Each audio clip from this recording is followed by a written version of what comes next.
Adelante, Luis. Buenos días a todos. Muchísimas gracias a la profesora Gladys y a la doctora Padrón por su invitación.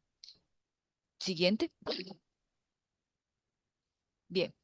La historia pues ha demostrado que el hombre no solo se limita a ver, ¿ok? Su naturaleza pues lo lleva a reflexionar, a pensar y conocer sobre lo que observa en la naturaleza.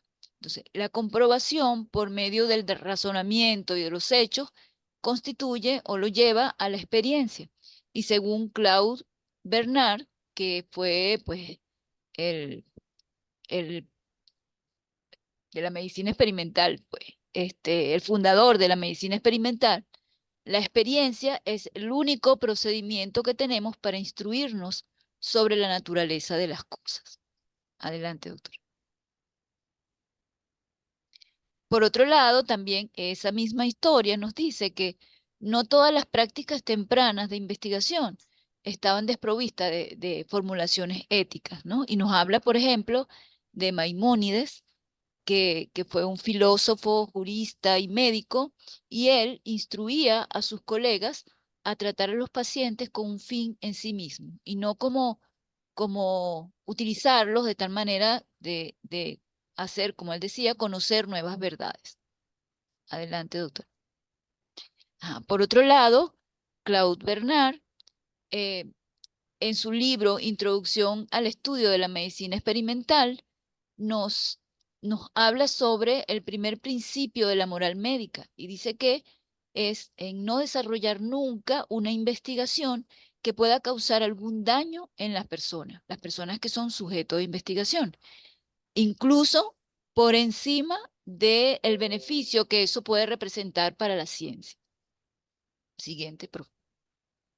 Entonces, en ética de investigación nos preguntamos cómo debería comportarse el investigador con aquellos sujetos los sujetos de investigación que voluntariamente eh, desearon participar pues en ese experimento, ¿sí? Adelante. Y bueno, tenemos que para que el incremento del uso de métodos experimentales en medicina durante la última parte del siglo XIX nos lleva a lo que fue la era de la ciencia moderna, donde había una gran aceleración en el progreso de la medicina, habían ensayos clínicos que se comenzaron a desarrollar en gran escala, pero se caracterizaron por involucrar a grupos de individuos. Y en muchos de esos casos, como le decía la doctora anteriormente, pues incluían huérfanos, enfermos mentales, prisioneros, personas que no tenían a alguien que se preocupara por ellos, ¿ok? Y entonces se genera pues una falta de ética habitual en esos investigadores a finales del siglo XIX y comienzos del siglo XX, que estaban más preocupados por el éxito que podían alcanzar en sus investigaciones que por la moralidad de sus trabajos. Entonces se presentaron, por ejemplo, faltas de consentimiento informado, explotación precisamente de esos individuos vulnerables, presión para que ellos participaran en esas investigaciones, que si se retiraban no se le brindaba tratamiento disponible a esos sujetos, también se exponían a riesgos que eran innecesarios y en general, pues, de mucho engaño, porque al final lo que querían era que ellos participaran y, bueno, dejaban de decir cosas o mentían sobre la información. Bien. Entonces, durante esa época la investigación, pues, no estaba regida por códigos formales de éticas que podían guiar a los investigadores. Adelante, doctora. Entonces se comienzan a establecerse o a crearse una serie de normas internacionales, códigos, reglamentaciones. Como van a ver, también existen normas nacionales en las cuales específicamente veremos algunos artículos importantes que pues están relacionadas con la investigación en seres humanos.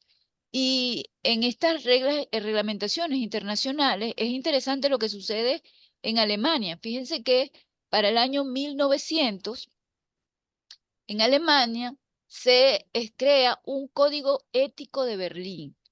Esto por el gobierno del Reich prusiano, esa también se denominaba normas prusianas, y al parecer esto tenía que ver por el hecho que en el año 1898 hubo un gran escándalo en Alemania porque se inoculó suero de sifilíticos en prostitutas con la excusa de estudiar cómo evolucionaba esa enfermedad. Entonces eso provocó el contagio de muchísimas personas, ¿no? Y por eso se crea este Código Ético de Berlín.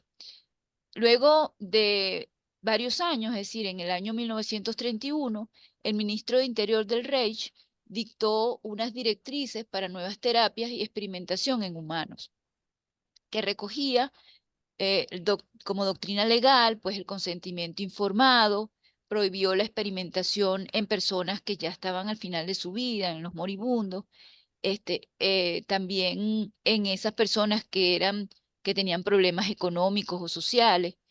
También consideraba la proporcionalidad entre el riesgo y beneficio y las necesidades que se debía experimentar previamente en animales antes de hacerlo en humanos, ¿ok? Sin embargo, pues en el año 1933 aparece Hitler en el poder y pues él rompe con todas esas disposiciones y sigue las promesas que había hecho en sus elecciones y que los llevaron al poder, donde puso en marcha una política racista en defensa, según él, de la raza superior. Adelante, doctor. Ok. Entonces, una vez que termina o cae esa Alemania nazis, ocurre lo que se denominó los juicios de Nuremberg, donde fueron juzgados muchos médicos que hicieron experimentos horribles en seres humanos que estaban prisioneros. Y en el veredicto de agosto de 1947 hay una sección llamada Experimentos médicos permitidos, que es justamente el código de Nuremberg. Este código es siguiente, sí, es un código de 10 artículos, pero que, fíjense, yo les marqué en negro así como lo más relevante, ¿no? Estaba estipulado un consentimiento informado para los sujetos que participaban como sujetos de investigación. Por otro lado, la investigación como tal debería dirigir un bien común a la sociedad. También allí estaba estipulado que se debía hacer estudios previos con animales, se debía evitar a toda costa el sufrimiento físico y mental de los individuos que participaban y obviamente también si eso resultaba en muerte o incapacidad, pues no se debía desarrollar la investigación. Bueno, esto entre varios artículos que también están ahí, le podemos mandar. Bueno, este código está allí en la página web también del CENAVI. Pueden conseguir todos estos códigos que les voy a mencionar de aquí en adelante. Siguiente, doctora. Por otro lado, bueno, este código de Nuremberg al parecer no tuvo como que la aceptación general, pues a nivel mundial que se pensó debía tener. Entonces, se constituyó lo que se denominó la Asociación Médica Mundial en Londres en 1946. Y en el año siguiente, en el año 47, en su primera asamblea general, ellos aprobaron un conjunto de resoluciones que condenaban, pues, la conducta que adoptaron esos médicos que participaron en esa Alemania nazi. Para 1954, la Asociación Médica Mundial, pues, adopta en su octava asamblea la resolución sobre experimentos en humanos, donde establece principios para la implementación e investigación que finalmente va a dar lugar a la Declaración de Helsinki en el año 1964. Entonces, esta declaración lo que recoge, pues, es el espíritu del Código de Nuremberg, pero lo perfeccionó, ¿ok? Y en esta declaración pueden encontrar, por ejemplo, el principio básico del respeto por el individuo, su derecho a la autodeterminación, al tomar decisiones informadas, el deber del investigador, que solamente debe ser hacia el paciente, el bienestar del sujeto, que como les decía anteriormente, debe estar por encima de los intereses de la ciencia, y también consideraban que se tomaran en cuenta acuerdos y leyes y reglamentaciones que ya estaban establecidas. Esta declaración de Helsinki tiene una serie de actualizaciones y la última es del 2013. Siguiente. Pero a pesar de que ya teníamos estas regulaciones, continuaron los excesos en la investigación y esto se demuestra con estudios, como por ejemplo el estudio de sífilis de Tuskegee, Alabama, en Estados Unidos, pero también en estudios que se realizaron en diferentes partes del mundo. Ven acá, en Japón, en China, en la India, se realizaron diferentes estudios que pues afectaron o hicieron un gran daño a una población vulnerable básicamente. Siguiente, doctora. Entonces, en respuesta a esos escándalos, por ejemplo, en el caso de Estados Unidos, los escándalos en que se vieron inmersas instituciones de Estados Unidos, el Acta Nacional de Investigaciones estipuló para el año 1974 la creación de una Comisión Nacional para la Protección de Sujetos Humanos de los Ensayos Biomédicos y de la Conducta. A esta comisión lo que se le pidió fue, bueno, ustedes tienen que identificar cuáles son los principios éticos básicos para realizar una investigación y que esa investigación pues se llevara a cabo de acuerdo con ciertos principios éticos. Entonces, la Comisión Nacional se reúne y en 1979 publica lo que conocemos como el informe de Belmont. Esto, acá se establecen por primera vez principios eh, que son adoptados ampliamente y que todos nosotros pues conocemos muy bien, ¿no? Entonces, que tienen un papel fundamental en la ética de la investigación. Siguiente. Dentro de estos principios tenemos el respeto por las personas, es decir, los individuos deben ser tratados como seres con autonomía, a los cuales ellos pueden pues decidir si quieren participar o no en la investigación. Se les debe brindar protección adicional a esos individuos, sobre todo los que son incapaces de decidir por sí mismos, los enfermos mentales, los que son menores de edad, los que son muy ancianos, etcétera, ¿no? Fíjense que este respeto, en ese momento el informe presenta estos tres principios, pero este principio del respeto posteriormente se divide en lo que nosotros conocemos como autonomía y no maleficencia.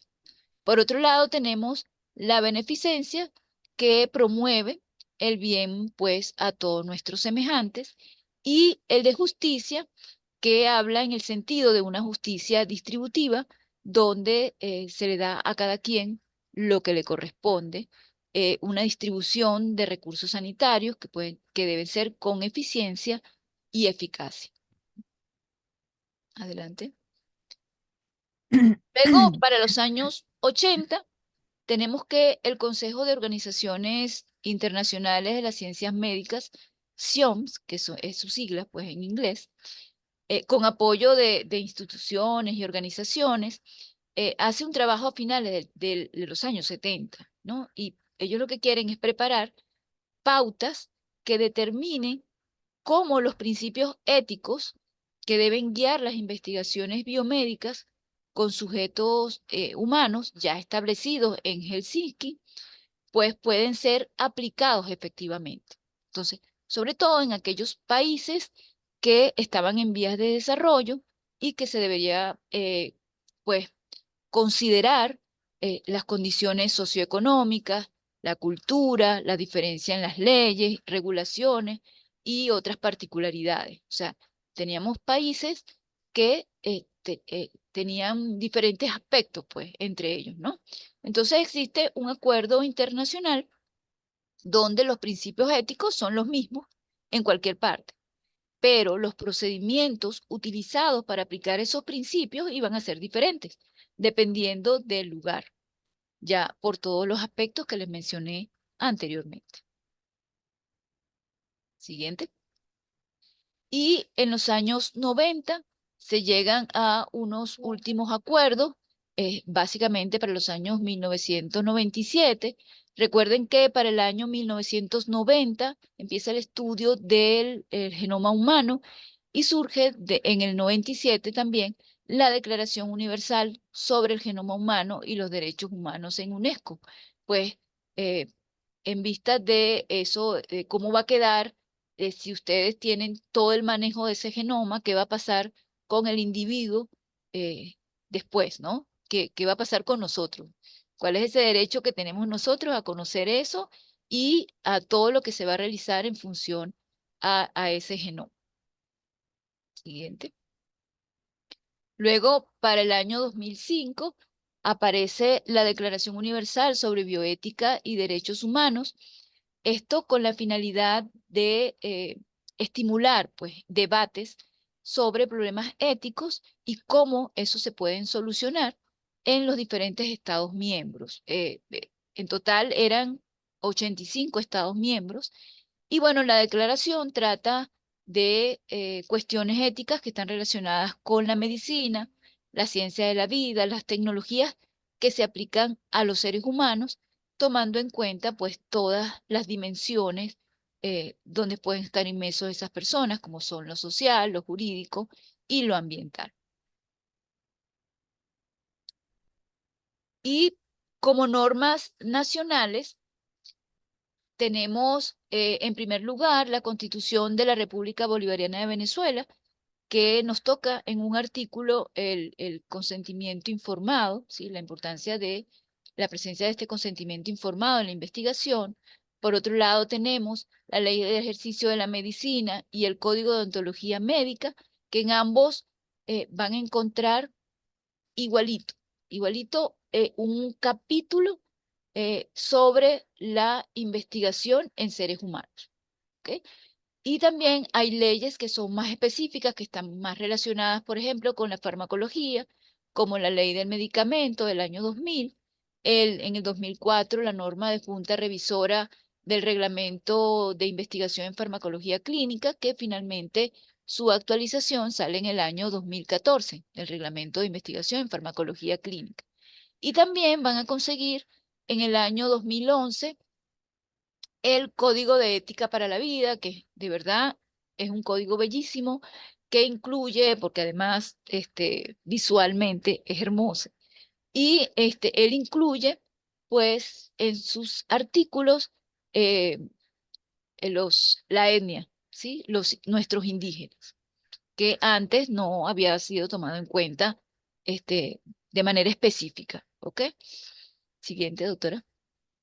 Entonces podemos ver específicamente ya aquí algunos de esos artículos, como por ejemplo el 46 del capítulo 3 de la Constitución de la República Bolivariana de Venezuela, que dice que ninguna persona será sometida sin su libre consentimiento a experimentos científicos o exámenes médicos o de laboratorio, excepto cuando se encontrare en peligro su vida o por circunstancia que lo determine la ley. Entonces, como ven, ya aquí estaba establecido un consentimiento informado, ¿no? A menos que, por supuesto, la persona esté grave, o sea, llegue sumamente grave, que obviamente lo importante es salvarle la vida, pues. Bien.